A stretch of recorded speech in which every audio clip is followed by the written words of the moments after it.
आज आपण पाहतोय की आपला जो आज जो वॉर चालू आहे तरी आपल्याला जे प्रोव्हाइड करतात इराणमध्ये ऑइल गॅस आणि विथ फुल सिक्युरिटी, ह्याचं कारण म्हणजे आज आपली आर्मी आणि आपलं जे प्राईम मिनिस्टर त्यांच्या अंडर होतं हे काम, आणि एवढ्या सिक्युरिटीने ते आपल्याला देतात, सगळं प्रोव्हाइड करतात विथ फुल सिक्युरिटी. आणि आजपर्यंत ज्या गोष्टी आजपर्यंत झाल्यात, मला वाटतं की ह्या सगळं जे होतंय हा सगळ्या पॉलिटिशियननी आज एकत्र येणं आणि फक्त गव्हर्नमेंटसाठी जायचं तर आर्मीकडे बघून त्यांना एक सपोर्ट देणं आज ही खूप काळाची गरज आहे.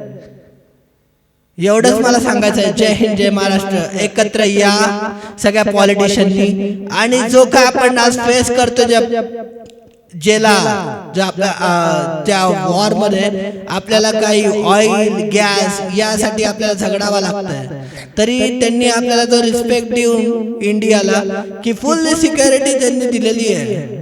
फुल सिक्युरिटी मधनं जे काय आणतात गॅस ऑइल आपल्याकडे, तर प्लीज त्या आर्मीला एक सपोर्ट देण्यासाठी म्हणून कुठलाही पॉलिटिशियन न बघता सगळ्या पॉलिटिशियननी एकत्र येणं आणि त्या आपल्या आर्मीला सपोर्ट देणं ही काळाची गरज आहे. एवढंच मला सांगणं आहे. जय हिंद, जय महाराष्ट्र. Thank you so much.